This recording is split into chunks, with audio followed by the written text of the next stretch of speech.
বাংলাদেশের মানুষ রাজপথে লড়াই করার জন্য নেমে যাবে, তখন কিন্তু কেউই আর পালানোর জায়গা পাবেন না। আমরা পরিষ্কারভাবে বলতে চাই, আপনারাও নির্বাচিত সরকার নয়, আবার যাদের কথায় আপনারা লাফালাফি করতেছেন তারাও এমন কোনো দল না। তারা যদিও 5ই আগস্টের পর দেশের মালিক ভাব হয়ে গেছে তাদের, তবে একটু কমছে এখন।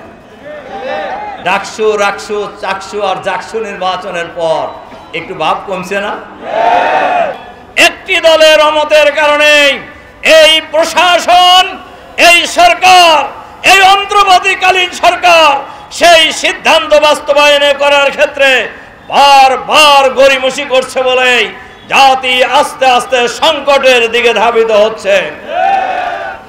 আসসালাতু ওয়াসসালামু আলা রাসূলিহিল কারীম ওয়া আলা আলিহি ওয়া সাহবিহি আজমাইন।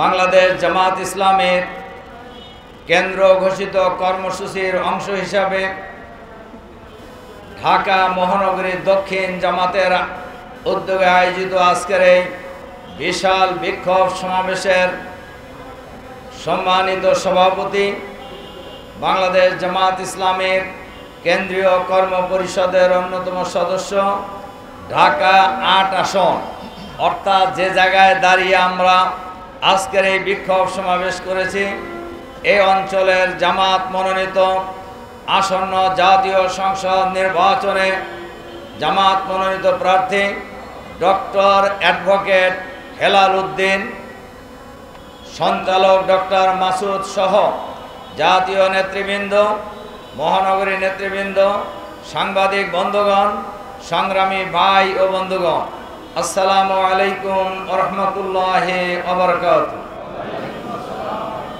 সংগ্রামী ভাই এবং বন্ধুগণ,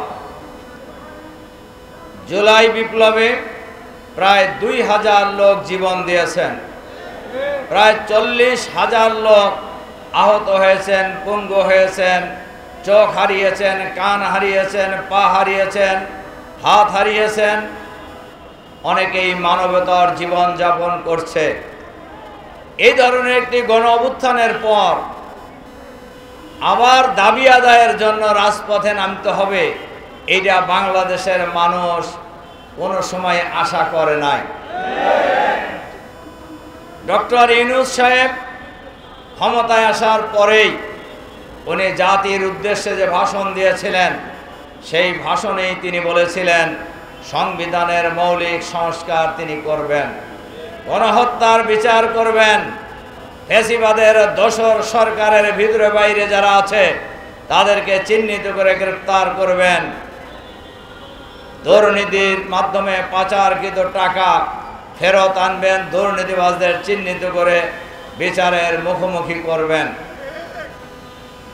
আর যে মৌলিক সংস্কার উনি করতে চেয়েছিলেন, 6টি কমিশন উনি গঠন করেছিলেন।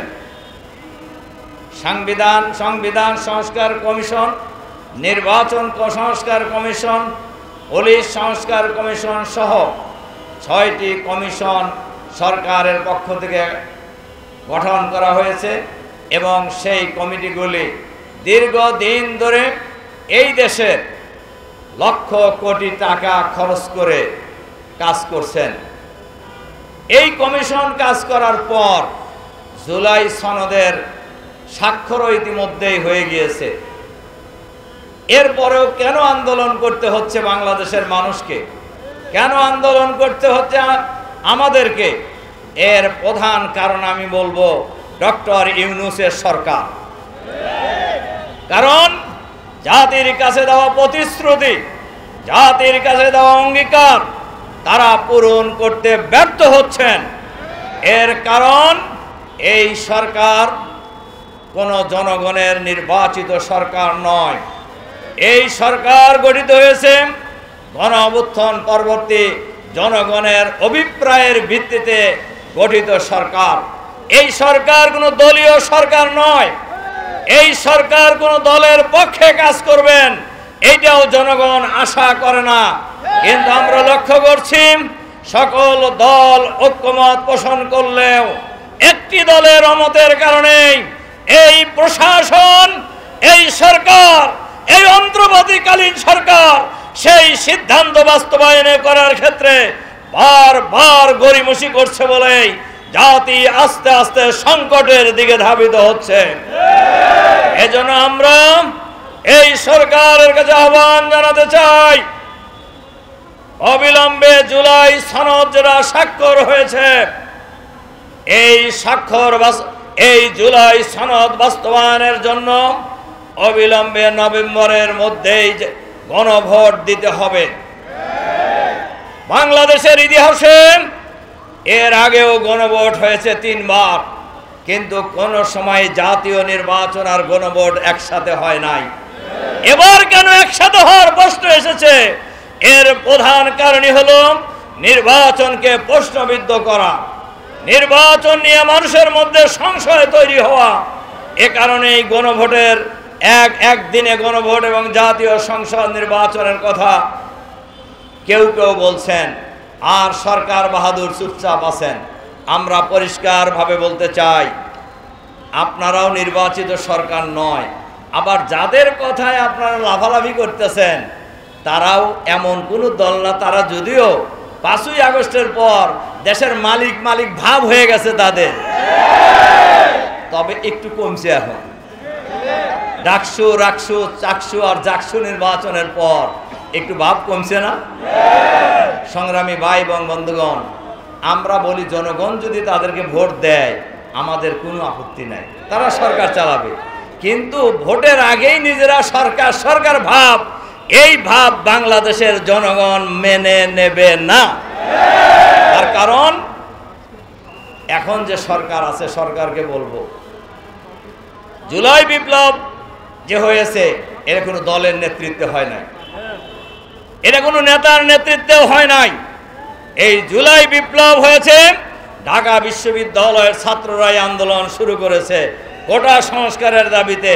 সেই দাবিতে যখন জুলুম নির্যাতন চালানো হয়েছে, পাখির মতো গুলি করে হত্যা করা হয়েছে ছাত্রদেরকে, সেই সময় বিশ্ববিদ্যালয় শিক্ষক, কর্মকর্তা, কর্মচারী, রিক্সাওয়ালা, ভ্যানওয়ালা, ঠেলাওয়ালা, সকল শ্রেণী পেশার মানুষ, দল, মত, জাতি, বর্ণ, ধর্ম নির্বিশেষে ঐক্যবদ্ধভাবে প্রতিরোধ করে তোলার মধ্য দিয়ে দীর্ঘ 16 বছরের ফ্যাসিবাদী শাসনের অবসান ঘটিয়েছে।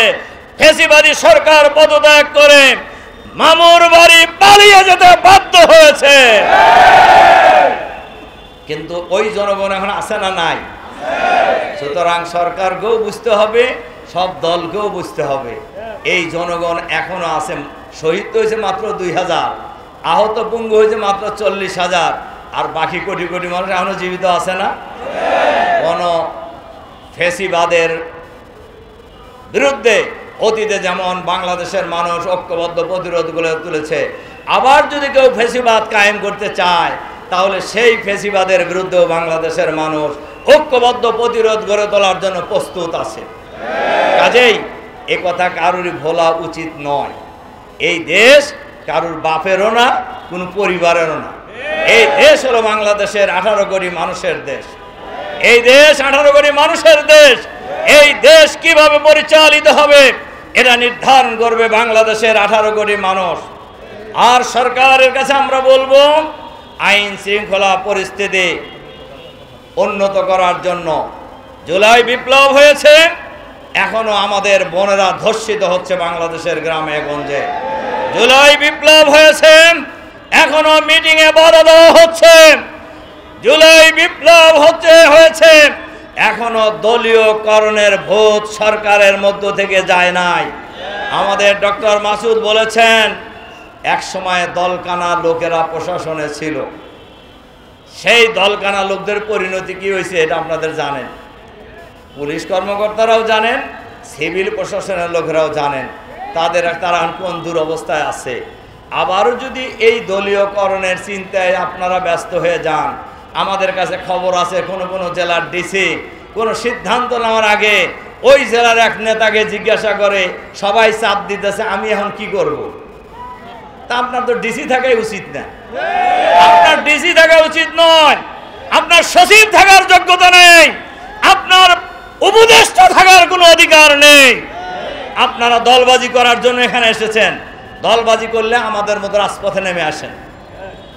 দলবাজি করার ইচ্ছা যদি কোনো উপদেষ্টার থাকে, দলবাজি করার ইচ্ছা যদি কোনো সচিবের থাকে, দলবাজি করার ইচ্ছা যদি কোনো নির্বাচন কমিশনারের থাকে, দলবাজি করার ইচ্ছা যদি কোনো পুলিশ কর্মকর্তার থাকে, তাহলে রিজাইন করে আমাদের সাথে রাস্তায় আসেন।